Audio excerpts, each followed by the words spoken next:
Hey world, hey YouTube land, how's it going? It's time to look at 2000 AD again. I'll try not to be too harsh. Remember, old bearded blokes like me are the only reason that 2000 AD exists nowadays. It's not punk-haired girls, who are buying 2000 AD. It's old guys, might hate me and my nice red hat. But if it wasn't for me, I'm probably the only person in Swindon who's actually buying this comic book. But here we go then, I'll go through it. 2000 AD, PROG 2041. I'll try not to be too racist and homophobic and Islamophobic and bigoted and all the other stuff that the liberals are obsessed with. Right-wing people like me, I am right-wing. I'm not obsessed with those things really. We just want less government and more freedom. Stop interfering with our lives, and let the free market, make the choices that need to be made, and please don't be like Venezuela. It's kind of a bit rioty and a bit everyone starving in the streetsy. Okay, Jeremy Corbyn.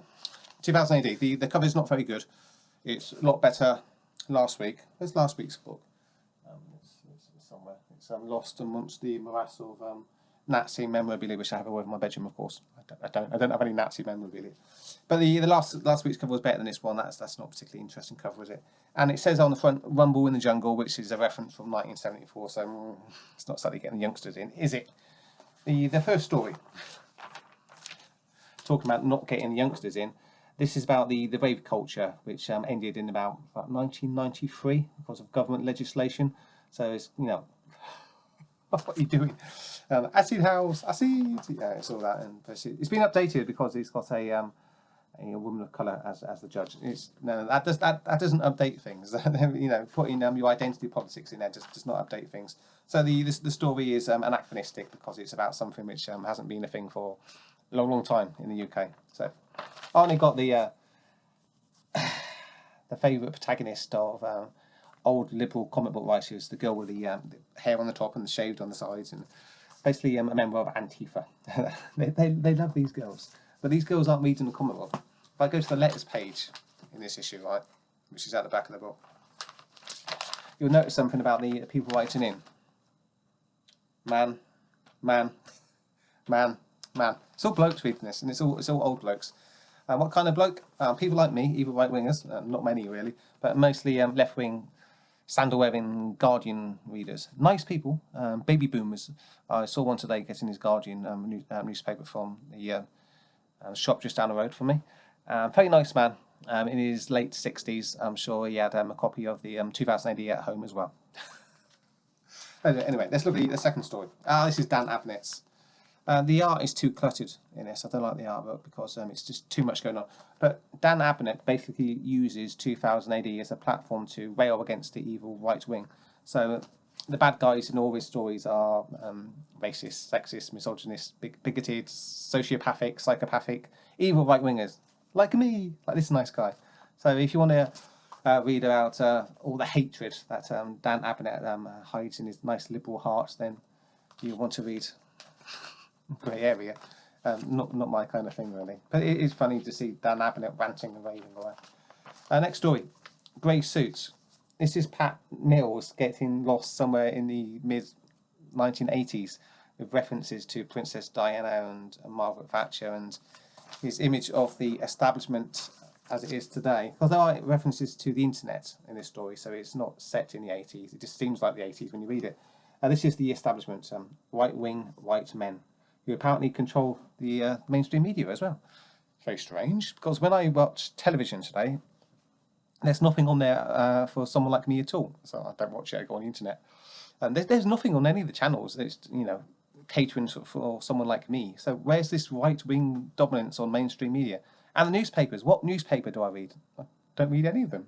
Surely you read the Daily Mail. No, I don't read the Daily Mail. I've checked it out a few times, and it's not right-wing at all. It's very cucky, it's very feminised and very liberal. So no, I don't read the Daily Mail, I don't read any newspaper, because all the newspapers in the UK are catered towards a liberal mindset, and that's not me. So this idea of the establishment today as white men who are right-leaning, sorry Pat, it's not true. So there we go, Pat Mills, stuck in the 1980s, an old liberal writer, good old Pat. Next one, future shocks. Is there hope for the future? in the pages of 2000 AD. No, not really. The art's really bad in this one. Look at the artwork. And the story is, yeah. What's the story about? The story is about a president of a collective, one body, one collective. So it's all about collectivism. Because there's a bit of point there about the liberal mindset. And then people trying to assassinate her. She gets a bodyguard at the end of the book. You'd expect the bodyguard to assassinate her, and he does at the end. So there isn't a core good idea at the story. She says at the end, "We are one body, one collective, and nothing will ever tear us apart." So it's kind of telling the reader that this idea of collectivism, is it good or is it bad? It's a bit vague, really, in there. But is collectivism always bad? I don't think so. Look what individualism has done to the West at the moment. It's left us very weak and open to infiltration from lots of invaders from the outside, from the Muslim world. So this society of individuals, really, or I use the word, one of my favourite words at the moment, atomised individuals, doesn't really help anyone. Although I do like individuality, I'm obviously quite an individual person myself. I can recognise that if everyone's individuals, then you're kind of weaker and you are vulnerable to stronger groups. But yeah, sorry, I just didn't get much out of that story, apart from that waffling about collectivism and individualism. Next one then. Hunted. This is about the evil white man.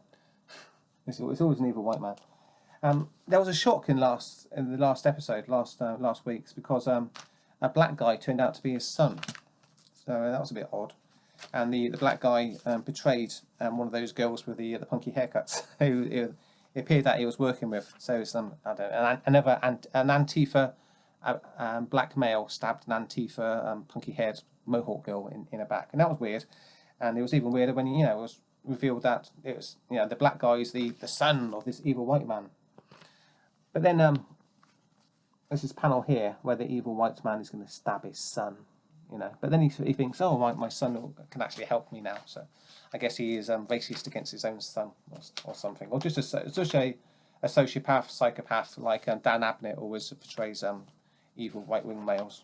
But that's probably the best story in the book, Hunted. Though I probably shouldn't be identifying with the main villain as I am. I guess I'm a villain as well. I'm an internet villain, and he's a comic book villain, so he's kind of my guy, really. So there we go. That's 2000 AD. I think that's the last story. Yeah, that's it. That's 2000 AD for issue 2041. One story that I liked because I identified with the terrible right-wing villain, and the rest of it is pretty forgettable, really.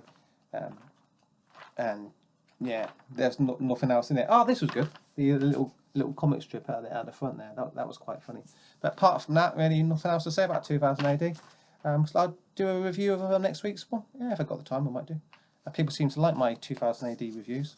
Well, they don't like them. They kind of hate them and tell me in the comments, down below. But at least get some eyes on what I'm talking about here on the internet, and that's always nice. So there we go. I'll end the video there. Thanks for checking me out. Leave your comments about how terrible I am down below.